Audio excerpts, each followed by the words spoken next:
ഞാൻ Robin Mathew. ഷെക്കേന world ടുഡേയിലേക്ക് ഏവർക്കും സ്വാഗതം.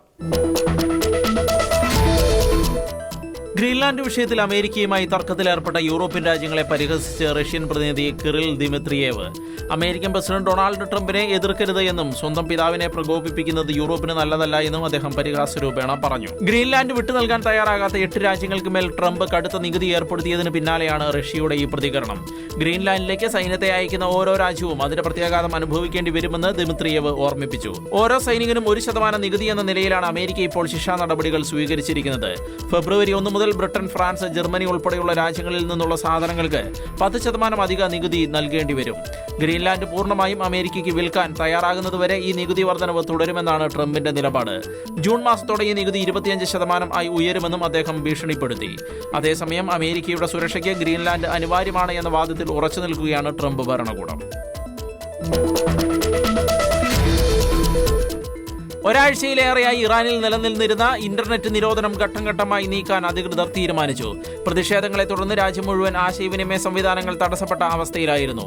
ഞായറാഴ്ച രാവിലെ മുതൽ തലസ്ഥാനമായ ടെഹ്റാനിലെ ചിലയിടങ്ങളിൽ ഭാഗികമായി ഇന്റർനെറ്റ് ലഭ്യമായി തുടങ്ങിയതായാണ് റിപ്പോർട്ടുകൾ സൂചിപ്പിക്കുന്നത്. നേരത്തെ വിദേശ രാജ്യങ്ങളിലേക്കുള്ള ഫോൺ വിളികളും സന്ദേശങ്ങളും അയക്കാനുള്ള സൗകര്യം പുനഃസ്ഥാപിച്ചിരുന്നു. നിലവിൽ രാജ്യത്തിനകത്തുള്ള ആപ്പുകൾക്കും വെബ്സൈറ്റുകൾക്കും മാത്രമാണ് കൂടുതൽ മുൻഗണന നൽകുന്നത്. ഇതോടൊപ്പം പ്രാദേശിക സന്ദേശ കൈമാറ്റ ആപ്പുകൾ ഉടൻ തന്നെ പൂർണ്ണമായി പ്രവർത്തിക്കുമെന്നും സർക്കാർ വ്യക്തമാക്കി. സാമ്പത്തിക പ്രതിസന്ധികളെ തുടർന്ന് ആരംഭിച്ച പ്രതിഷേധങ്ങൾ വലിയ ആക്രമണങ്ങളിലേക്ക് വഴിമാറിയതോടെയാണ് ഇന്റർനെറ്റ് വിച്ഛേദിക്കാൻ സർക്കാർ തീരുമാനിച്ചത്. സംഘർഷങ്ങളിൽ ആയിരക്കണക്കിന് ആളുകൾ കൊല്ലപ്പെട്ടതായി മനുഷ്യാവകാശ സംഘടനകൾ പറയുമ്പോഴും സർക്കാർ ഇത് അംഗീകരിച്ചിട്ടില്ല. നിലവിൽ രാജ്യത്തെ സാഹചര്യങ്ങൾ ശാന്തമായതിനാലാണ് ഇന്റർനെറ്റ് സേവനങ്ങൾ തിരികെ കൊണ്ടുവരാൻ അധികൃതർ ഒരുങ്ങുന്നത്. ഗ്രീൻലാൻഡ് വിലയ്ക്ക് വാങ്ങാനുള്ള നീക്കത്തെ എതിർക്കുന്ന യൂറോപ്യൻ രാജ്യങ്ങൾക്ക് മേൽ ഫെബ്രുവരി 1 മുതൽ 10% അധിക നികുതി ചുമത്തുമെന്ന ട്രംപിന്റെ നിലപാടിനെതിരെ യൂറോപ്യൻ രാജ്യങ്ങൾ തങ്ങളുടെ താൽപര്യങ്ങൾക്കനുസരിച്ച് വഴങ്ങാൻ നിർബന്ധിക്കുന്ന ട്രംപിന്റെ നടപടി വെറും ബ്ലാക്ക് മെയിലിംഗ് ആണ് എന്ന് വിവിധ രാജ്യങ്ങളിലെ നേതാക്കൾ കുറ്റപ്പെടുത്തി. ഈ പ്രതിസന്ധി ചർച്ച ചെയ്യുന്നതിനായി യൂറോപ്യൻ രാജ്യങ്ങളിലെ പ്രധാന ഉദ്യോഗസ്ഥർ കഴിഞ്ഞ ദിവസം അടിയന്തര യോഗം ചേർന്നു. അമേരിക്കൻ ഉൽപ്പന്നങ്ങൾക്ക് മേൽ കനത്ത നികുതി നൽകുന്ന രീതിയിൽ നികുതി ചുമത്തുന്നതിനെക്കുറിച്ചാണ് യൂറോപ്യൻ യൂണിയൻ നേതാക്കൾ ഇപ്പോൾ ആലോചിക്കുന്നത്. അമേരിക്കൻ കാറുകൾക്കും ഭക്ഷണ സാധനങ്ങൾക്കും മറ്റ് വ്യാവസായിക ഉൽപ്പന്നങ്ങൾക്കും വലിയ തോതിലുള്ള നികുതി ഏർപ്പെടുത്താനാണ് തീരുമാനം. വരും ദിവസങ്ങളിൽ നടക്കാനിരിക്കുന്ന പ്രത്യേക ഉച്ചകോടിയിൽ ഇതിനെക്കുറിച്ച് അന്തിമ തീരുമാനമുണ്ടാകും. ട്രംപിന്റെ ഈ നീക്കം അമേരിക്കയിലെ കർഷകർക്കും വ്യവസായികൾക്കും തിരിച്ചടി ഉണ്ടാക്കുമെന്നും ട്രംപിന് തന്നെയായിരിക്കും ഇതിൽ കൂടുതൽ നഷ്ടം സംഭവിക്കുക എന്നും ഫ്രഞ്ച് കൃഷിമന്ത്രി ആനി ജനവാഡ് മുന്നറിയിപ്പ് നൽകി. ജൂൺ 1 മുതൽ ഈ നികുതി 25% വർദ്ധിപ്പിക്കുമെന്നും ഗ്രീൻലാൻഡ് പൂർണ്ണമായും അമേരിക്കയ്ക്ക് വിൽക്കാൻ തയ്യാറാകുന്നതുവരെ ഇത് തുടരുമെന്നും ട്രംപ് വ്യക്തമാക്കിയിട്ടുണ്ട്. ഡെൻമാർക്കിന്റെ കീഴിലുള്ള ഗ്രീൻലാൻഡ് വിൽക്കാനാവില്ലെന്ന നിലപാടിൽ ഉറച്ചു നിൽക്കുകയാണ് യൂറോപ്യൻ രാജ്യങ്ങൾ. അമേരിക്കൻ നീക്കം അന്താരാഷ്ട്ര നിയമങ്ങളുടെ ലംഘനമാണ് എന്നും ഇത് ലോക സാമ്പത്തിക രംഗത്തെ ദോഷകരമായി ബാധിക്കുമെന്നും ഫ്രാൻസ് അഭിപ്രായപ്പെട്ടു. തങ്ങളുടെ താൽപര്യത്തിനനുസരിച്ച് പ്രവർത്തിക്കാൻ യൂറോപ്പ് അമേരിക്കയെ അനുവദിക്കില്ലെന്നും ശക്തമായ തിരിച്ചടി നൽകുമെന്നും ഫ്രഞ്ച് മന്ത്രി കൂട്ടിച്ചേർത്തു. എന്നാൽ തങ്ങളുടെ സുരക്ഷയ്ക്ക് ഗ്രീൻലാൻഡ് അത്യന്താപേക്ഷിതമാണ് എന്നാണ് ട്രംപ് വാദിക്കുന്നത്.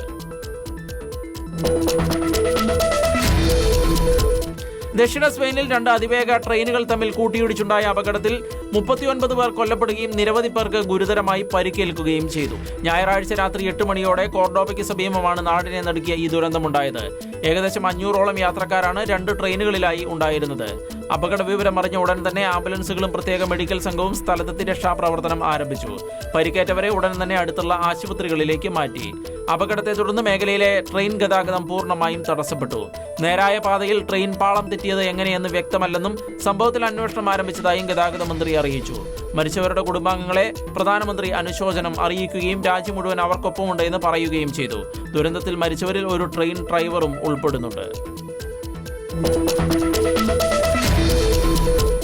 ഉക്രൈനിലെ വിവിധ നഗരങ്ങളിൽ റഷ്യ നടത്തിയ ശക്തമായ ഡ്രോൺ ആക്രമണത്തിൽ 2 പേർ കൊല്ലപ്പെടുകയും നിരവധി പേർക്ക് പരിക്കേൽക്കുകയും ചെയ്തു. ശൈത്യകാലം കടുത്തതോടെ രാജ്യത്തെ വൈദ്യുത നിലയങ്ങൾ ലക്ഷ്യമിട്ടാണ് റഷ്യ ഇത്തവണ ആക്രമണം നടത്തിയിരിക്കുന്നത്. 200-ലധികം ഡ്രോണുകൾ ഉപയോഗിച്ച് നടത്തിയ ഈ ആക്രമണത്തിൽ ഉക്രൈനിലെ പല പ്രവിശ്യകളും പൂർണ്ണമായും ഇരുട്ടിലായിരിക്കുകയാണ്. യുദ്ധം അവസാനിപ്പിക്കാൻ അമേരിക്കയുമായി ചർച്ചകൾ നടത്തുന്നതിനിടയിലാണ് റഷ്യ വീണ്ടും ആക്രമണം കടുപ്പിച്ചിരിക്കുന്നത്. കൊടുന്തണുപ്പിൽ വൈദ്യുതിയും വെള്ളവുമില്ലാതെ ജനങ്ങൾ വലയുകയാണ് എന്നും കൂടുതൽ പ്രതിരോധ സഹായം ആവശ്യമാണ് എന്നും ഉക്രൈനിയൻ പ്രസിഡന്റ് വ്ളാദിമിർ സെലൻസ്കി പറഞ്ഞു. തകർന്ന വൈദ്യുതി സംവിധാനങ്ങൾ വേഗത്തിൽ പുനഃസ്ഥാപിക്കാൻ ശ്രമം തുടരുകയാണെങ്കിലും തണുപ്പ് വലിയ തടസ്സമാണ് സൃഷ്ടിക്കുന്നത്. റഷ്യയുടെ നിയന്ത്രണത്തിലുള്ള പ്രദേശങ്ങളിലും ഉക്രൈൻ നടത്തിയ തിരിച്ചടിയിൽ വൈദ്യുതി തടസ്സപ്പെട്ടതായി റിപ്പോർട്ടുകളുണ്ട്. ലക്ഷക്കണക്കിന് ആളുകൾ കൊടും തണുപ്പിൽ വൈദ്യുതി ഇല്ലാതെ കഷ്ടപ്പെടുകയാണ് എന്ന് പ്രാദേശിക അധികൃതർ വ്യക്തമാക്കി. ഇരു രാജ്യങ്ങളും തമ്മിലുള്ള തർക്കം പരിഹരിക്കാൻ അന്താരാഷ്ട്ര തലത്തിൽ ശ്രമങ്ങൾ നടക്കുന്നുണ്ട് എങ്കിലും ആക്രമണങ്ങൾ തുടരുന്നത് ജനങ്ങളുടെ ജീവിതം കൂടുതൽ ദുരിതത്തിലാക്കുന്നു. 2 ആഴ്ചയോളം നീണ്ടുനിന്ന മാരകമായ പോരാട്ടത്തിനൊടുവിൽ സിറിയൻ സർക്കാർ കുർദിഷ് നേതൃത്വത്തിലുള്ള സിറിയൻ ഡെമോക്രാറ്റിക് ഫോഴ്സുമായി എല്ലാ മുന്നണികളിലും അടിയന്തര വെടിനിർത്തൽ പ്രഖ്യാപിച്ചു. കരാറിന്റെ ഭാഗമായി സിറിയൻ സൈന്യം 3 വടക്കുകിഴക്കൻ പ്രവിശ്യകളായ റാഖ, ദെയിൽ അസോർ, ഹസക്ക എന്നിവയുടെ നിയന്ത്രണം SDF-ൽ നിന്ന് ഏറ്റെടുക്കുമെന്ന് പ്രസിഡന്റ് അഹമ്മദ് അൽ-ഷാറ ഞായറാഴ്ച പറഞ്ഞു. സിറിയയുടെ സൈനിക സർക്കാർ സ്ഥാപനങ്ങളുമായി SDF-നെ സംയോജിപ്പിക്കുന്ന വിശാലമായ 14-ഇന കരാറിന്റെ ഭാഗമാണ് വെടിനിർത്തൽ. സിറിയൻ ഭരണകൂട സ്ഥാപനങ്ങൾക്ക് 3 കിഴക്കൻ വടക്കൻ ഗവർണറേറ്റുകളായ അൽ ഹസാക്ക, ദെയിൽ അസോർ, റഖ എന്നിവയുടെ നിയന്ത്രണം വീണ്ടും ഉറപ്പിക്കാൻ ഈ കരാർ അനുവദിക്കുമെന്ന് ഡമാസ്കസിൽ സംസാരിച്ച പ്രസിഡന്റ് അഹമ്മദ് അൽ-ഷാറ പറഞ്ഞു. ഈ കരാർ സിറിയയുടെ ഏകീകരണത്തിലേക്കുള്ള ഒരു പ്രധാന ചുവടുവെപ്പായി കണക്കാക്കപ്പെടുന്നു. അൽ-ഷാറയും സിറിയയിലേക്കുള്ള അമേരിക്കൻ പ്രത്യേക പ്രതിനിധി ടോം ബറാക്കും തമ്മിൽ ഡമാസ്കസിൽ നടന്ന കൂടിക്കാഴ്ചയെ തുടർന്നാണ് ഇത്. ഏകീകൃത സിറിയയിലേക്കുള്ള ഒരു ചുവടുവെപ്പാണ് ഇത് എന്ന് കരാറിനെ പ്രശംസിച്ചുകൊണ്ട് ബറാക്ക് പറഞ്ഞു.